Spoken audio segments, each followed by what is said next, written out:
Hi friends, எல்லாருக்கும் வணக்கம். எல்லோரும் எப்படி இருக்கீங்க? நல்லா இருக்கீங்களா? Welcome back to Ammu's home style.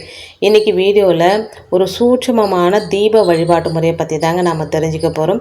சமீபத்தில் தான் இந்த தீப வழிபாட்டு முறையை பற்றி எனக்கு தெரிஞ்சது. ஒரு ஐயராத்து ஃபேமிலி தான் நமக்கு இந்த விஷயத்த சொன்னாங்க. அவங்க அவங்களுடைய மாமியார் காலத்துலேருந்து ஒரு 3 தலைமுறையாக இந்த தீப வழிபாட்டை அவங்க செஞ்சுட்டு வராங்களாம். இது வரைக்கும் யாருக்குமே அவங்க ஷேர் பண்ணாத விஷயத்த எங்கிட்ட ஷேர் பண்ணாங்க. அவங்கக்கிட்ட பர்மிஷன் கேட்டுட்டு தான் இதை வீடியோவில் நான் சொல்கிறேங்க. இந்த விஷயத்தை கேள்விப்பட்ட உடனே நாமளும் இதை ஃபாலோ பண்ணணும் அப்படின்னு நான் முடிவு பண்ணியிருக்கிறேங்க. அதுக்கு நமக்கு தேவையான ஒரு பொருள் அப்படின்னா சந்தனாதி தைலம். இது மட்டும்தாங்க நமக்கு தேவையான பொருள். எப்பவும் போல் நம்ம வீட்டில் இருக்கிற அகல் விளக்கை பயன்படுத்திக்கலாம். அந்த தீபத்தை எப்படி ஏற்றலாம், அந்த தீபம் ஏற்றினா என்னென்ன பலன்கள் நமக்கு கிடைக்கும், இது வரைக்கும் வாழ்க்கையில் எந்த நல்லதுமே நடக்கலை, நான் நினச்சது எதுவுமே நடக்கலை அப்படின்றவங்க கூட இந்த தீப வழிபாட்டு முறையை ஃபாலோ பண்ணி பாருங்கள். கண்டிப்பாக நல்லது நடக்குங்க. சில விஷயங்கள் நமக்கு எப்போ தெரியணும்னு இருக்கோ அப்போ தான் தெரியுங்க. அந்த மாதிரியான ஒரு தீப வழிபாடு தான் இது. பொதுவாக நம்ம தீபம் ஏற்றும் போது அதில் ஒரு பிஞ்சளவுக்கு ஜவ்வாது போடுவோம், ஏலக்காய் போடுவோம், கிராம்பு போடுவோம். ஒரு சிலர் ஒரு கல் உப்பு கல் போட்டு கூட தீபம் ஏற்றுறதெல்லாம் நான் பார்த்துருக்குறேங்க. ஆனால் இந்த தீப வழிபாட்டு முறையை ஃபஸ்ட் டைம் இப்போ தான் நான் கேள்விப்பட்டவுடனே கண்டிப்பாக அதை செய்யணும் அப்படின்ற ஆவல் எனக்கு வந்துருச்சுங்க.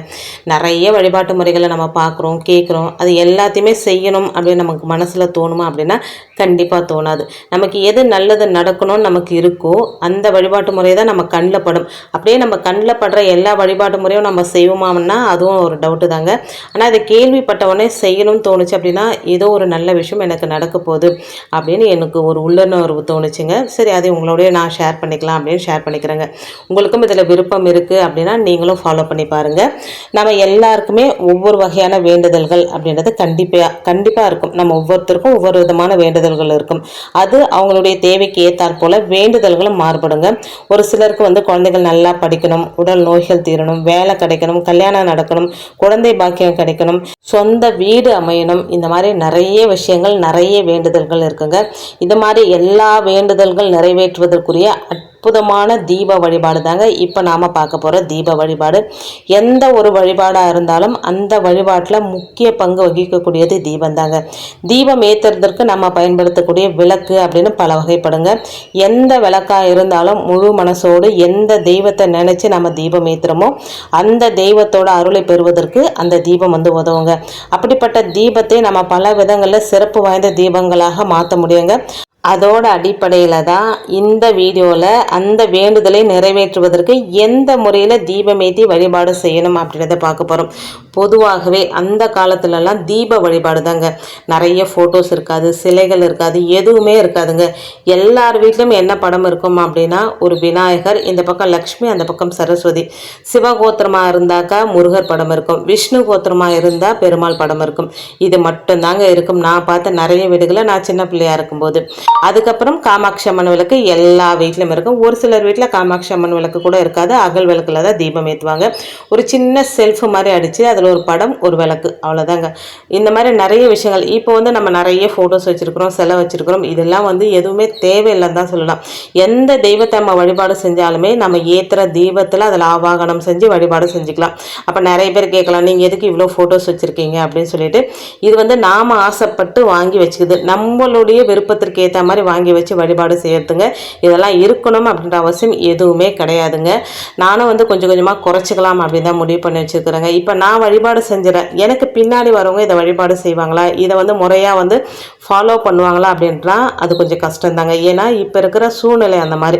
எல்லாருமே வேலைக்கு போகிறாங்க, நைட் ஷிஃப்ட்டு, டே ஷிஃப்ட், இந்த மாதிரி ஷிஃப்ட் கணக்கில் வேலைக்கு போகிறாங்க. வீட்டில் உட்காந்து இதெல்லாமே செய்யணும், என்னுடைய பூஜை அறையை க்ளீன் பண்ணணும் அப்படின்னா எனக்கு ஒரு நாள் ஆகிடுதுங்க. ஒரு நாள் நான் டைம் ஸ்பெண்ட் பண்ணி இந்த வேலையெல்லாம் செய்யணும். ஒருவேளை எனக்கு பின்னாடி வரவங்க வேலைக்கு போகிறவங்களா இருக்கலாம், அவங்க இதெல்லாம் செய்ய முடியுமா அப்படின்றது கஷ்டம் தாங்க. கொஞ்சம் கொஞ்சமாக எல்லாத்தையுமே சுருக்கிக்கலாம் அப்படின்னு நினச்சிட்டு இருக்கிறேங்க. அதே சமயத்தில் என்னுடைய பூஜை அறையில் விலை மதிக்க முடியாத சில பொருட்கள் இருக்குது. அது விலையிலன்னு பார்த்தா விலை கம்மி தாங்க. ஆனால் என்னை பொறுத்த வரைக்குமே அது ப்ரைஸ்லெஸ் தான். அதை தலைமுறையாக அவங்க ஃபாலோ பண்ணிக்கிட்டு வரணும் அப்படின்றது எனக்கு ஆசை இருக்குங்க. அது என்னென்ன ப்ரைஸ்லெஸ் பொருட்கள் என்னுடைய பூஜை அறையில் இருக்குது அப்படின்றத கண்டிப்பாக ஒரு நாளைக்கு உங்களுக்கு வீடியோவில் சொல்கிறேங்க. நம்மளுடைய வாழ்க்கையில் நமக்கு நடக்கக்கூடிய எல்லா விதமான நன்மைகளுக்கும் தீமைகளுக்கும் காரணமாக இருக்கக்கூடியவங்க யாருன்னு பார்த்தா நவகிரகங்கள் தாங்க. ஒவ்வொரு கிரகத்திற்கும் ஒவ்வொரு விதமான பலன்கள் அப்படின்றது கண்டிப்பாக இருக்கும்.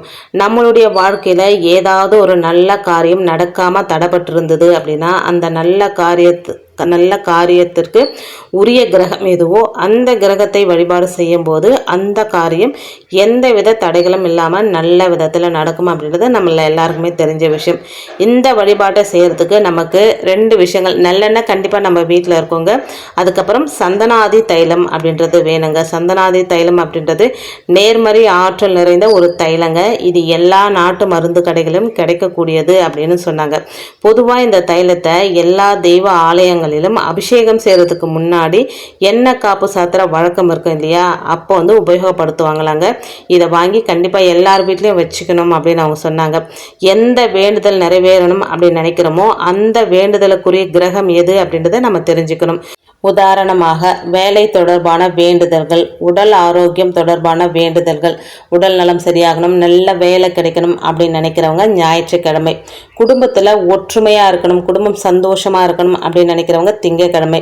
கடன் தொடர்பான பிரச்சனைகள் தீரணும், சொந்த வீடு அமையணும், இல்லை வீடு கட்டிகிட்டு இருக்கோம் அதில் எந்த பிரச்சனைகளும் வராது, ஒருவேளை வீடு கட்டிட்டோம் ஆனாலும் அதுக்குள்ளே கொடுத்துன்னு போகிறதுக்கு நிறைய பிரச்சனைகள் வருது அப்படின்றவங்க வந்து செவ்வாய்க்கிழமை. குழந்தைகள் நல்லா படிக்கணும், நல்ல மார்க் எடுக்கணும் அப்படின்னா புதன்கிழமை. மங்கள காரியங்கள் நடக்கணும் அப்படின்னா வியாழக்கிழமை. சுகபோகமான வாழ்க்கை வாழணும் அப்படின்னு நினைக்கிறவங்க வெள்ளிக்கிழமை.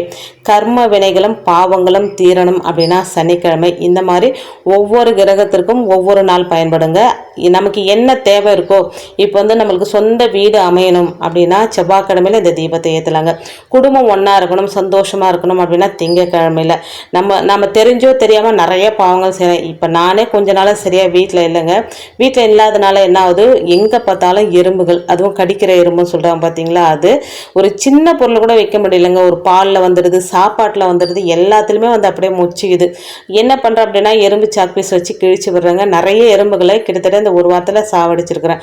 அதுவும் வந்து பாவக்கணக்கில் தாங்க போகிறோம், வேறு வழி கிடையாது நமக்கு. எறும்புகளுக்கு சாப்பாடு வச்சா நல்லதுன்னு சொல்கிறோம். வீட்டுக்கு வெளியே கோலம் போடுற இடத்துல தினமுமே காலையில் எழுந்து கோலம் போட்டுட்டு ஒரு கைப்பிடி அளவுக்கு நாட்டு சக்கரை வெல்லம் வந்து வாசலில் வைக்கிறேன். அது வாசலோடு போயிடுச்சுன்னா ஓகேங்க. நம்ம வீட்டில் சரியாக நம்ம புழக்கம் இல்லைன்னா அந்த இடத்துல எறும்புகள் வந்துடுது. அதுவும் பாவக்கணக்கில் தாங்க போவோம். ஸோ அந்த மாதிரி நம்மளுடைய பாவக்கணக்குகள், தெரிஞ்சோ தெரியாமல் செஞ்ச பாவங்கள், கர்ம வினைகள் போகணும் அப்படின்னா சனிக்கிழமை இந்த தீபத்தை ஏற்றணுங்க. இப்படி நம்மளுடைய வேண்டுதலுக்கு ஏற்றாற் போல் கிழமையை நம்ம தேர்வு செஞ்சு அந்த கிழமைக்குரிய ஹோரையான காலை 6 மணிலேருந்து 7 மணிக்குள்ளே ஒரு தட்டு எடுத்துக்கணும். சின்னதாக ஒரு தாம்பால் தட்டு எடுத்து அதில் வந்து ஒரு அகல் விளக்கு வச்சுக்கணுங்க. பழைய விளக்காக இருந்தால் கூட பரவாயில்ல, அது சுத்தமாக கழுவிட்டு மஞ்சள் குங்குமம் வச்சுட்டு அதில் வந்து நல்லெண்ணெய் ஊற்றி அதோட 1 ஸ்பூன் அளவுக்கு இந்த சந்தனாதி தைலத்தையும் ஊற்றி பஞ்சு திரி போட்டு தீபம் ஏற்றணுங்க.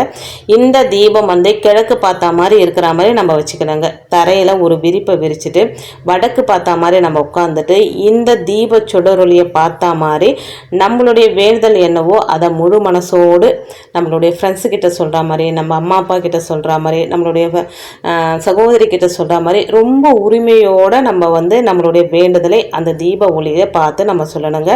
குறைந்தபட்சம் 5 நிமிஷத்துலேருந்து 10 நிமிஷம் வரைக்கும் நம்மளுடைய வேண்டுதலை முன்னாடி வைக்கணுங்க. அவ்வளோதாங்க, வேறு எதுவுமே செய்யலைங்க. இப்போ செவ்வாய்க்கிழமைனா செவ்வாய் வரை காலை 6 to 7 காலையில் தான் இந்த தீபத்தை ஏற்றணும். அதுவும் காலையில் வர ஓரை டைமில் தான் ஏற்றணுங்க. இது மட்டும்தான் ரெஸ்ட்ரிக்ஷன், வேறு எந்த ரெஸ்ட்ரிக்ஷனும் கிடையாதுங்க. இப்போ நிறைய பேருக்கு ஒரு சந்தேகம் வரும், இதை வந்து தினமுமே ஏற்றலாமா, நம்ம சனிக்கிழமைலேருந்து ஞாயிற்றுக்கிழமை வரைக்கும் இந்த தீபத்தை ஏற்றலாமான்னா தாராளமாக ஏற்றலாங்க, ஒரு தவறும் கிடையாது. நமக்கு எல்லா பிரச்சனையும் இருக்குது, இப்போ சொன்ன எல்லா பிரச்சனையும் இருக்குது. எங்கள் வீட்டில் வந்து குடும்பம் சந்தோஷமாக இல்லை, சண்டை சச்சரவாக இருக்குது, வேலை கிடைக்கல, சொந்த வீடு அமையல, பசங்க வந்து சரியாக படிக்க மாட்டேன்றாங்க, அதே போல் சுகபோகமான வாழ்க்கை கிடையாது, எனக்கு வந்து கர்ம வினைகள் அதிகமாக இருக்குது, இந்த மாதிரி நினைக்கிறவங்க தினமுமே கூட இந்த விளக்கு ஏற்றலாங்க, ஒரு தவறும் கிடையாது.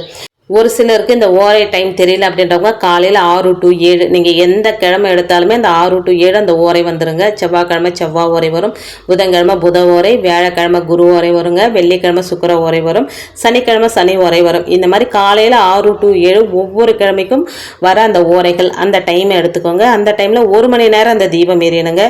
நீங்கள் வந்து 5லேருந்து 10 நிமிஷம் உங்களுடைய வேண்டுதலை இந்த தீப ஒளிக்கு முன்னாடி நீங்கள் வச்சுட்டா போதுங்க. அதுக்கப்புறம் ரெகுலராக உங்களுடைய வேலைகளை செய்ய ஆரம்பிக்கலாம். இப்போது இதில் முக்கியமாக முக்கியமான விஷயம் என்னென்னா, இப்போ செவ்வாய்க்கிழமை செவ்வாய் உரையில் தீபம் ஏற்றுறீங்க அப்படின்னா, மறுநாள் புதன்கிழமை புத உரையில் வேறு ஒரு வேண்டுதலுக்காக இந்த தீபத்தை ஏற்ற போகிறீங்க. அதனால் அந்த அகல் விளக்கை நம்ம கழுவினுங்க. சுத்தமாக கழுவிட்டு மஞ்சள் குங்குமம் வச்சுட்டு புதன்கிழமைக்கு புத ஓரைக்கு பசங்க வந்து நல்லா படிக்கணும், புத்தி கூர்மையாக இருக்கணும் அப்படின்னு நினச்சி தீபம் ஏற்றணும். நல்லெண்ணெய், சந்தனாதி தைலம், பஞ்சுத்திரி இது 3ம் காமன் தாங்க. விளக்க மட்டும் தினமுமே கழுவி நம்ம ஏற்றிக்கலாம். இல்லை நாங்கள் வெள்ளிக்கிழமை தான் இந்த தீபம் ஏற்ற போகிறோம், சுகபோகமான வாழ்க்கை அமையணும் அப்படின்றதுக்காக வெள்ளிக்கிழமை ஏற்றுறீங்களா, இந்த வெள்ளிக்கிழமை ஏற்றுறீங்க அப்படின்னா அது விளக்க கழுவி வச்சுடுங்க. அடுத்த வெள்ளிக்கிழமை சுக்கிர ஓரையில் இந்த தீபத்தை ஏற்றலாங்க. அவ்வளோதான். எல்லா தீப வழிபாடுமே சிறப்பு மிகுந்த தீப வழிபாடு தான் என்றாலுமே இந்த தீப வழிபாட்டில் இருக்கக்கூடிய சூட்சமத்தை நம்ம தெரிஞ்சுக்கிட்டு வழிபாடு செஞ்சோம் அப்படின்னா நம்மளுடைய வேண்டுதல் அப்படின்றது கண்டிப்பாக நடந்தேருங்க. இது வந்து சீக்ரெட்டான ஒரு தீபம். நிறைய பேர் சொல்ல மாட்டாங்க. எனக்கு தெரிஞ்ச விஷயங்களே உடனே உங்களோட ஷேர் பண்ணிக்கிட்டேங்க. நீங்களும் நம்பிக்கை இருந்தால் நம்பிக்கையோடு ஏற்றுங்க. எல்லா நல்லதுமே கண்டிப்பாக நடக்குங்க. வீடியோவில் நான் சொன்ன விஷயங்கள்லாம் உங்களுக்கு பிடிச்சிருந்தது அப்படின்னா ப்ளீஸ் சேனலுக்கு சப்ஸ்கிரைப் பண்ணி சப்போர்ட் பண்ணுங்கள். நீங்கள் பண்ணுற ஒவ்வொரு சப்போர்ட்டும் எனக்கு ரொம்ப ரொம்ப முக்கியங்க. பார்க்குற கொஞ்சம் பேராக இருந்தாலும் ஒரு லைக் பண்ணி கமெண்ட் பண்ணுங்க அப்படின்னா யூடியூப் வந்து இந்த வீடியோவை நிறைய பேருக்கு ரெக்கமெண்ட் பண்ணுங்கள். அவங்களும் பலனடைவாங்க. அவங்க பலன் அடைஞ்சாங்க அப்படின்னா அதனோட புண்ணிய பலன் உங்களையும் சேரும், என்னையும் சேருங்க. தேங்க்ஸ் ஃபார் வாட்சிங் friends. Take care and bye.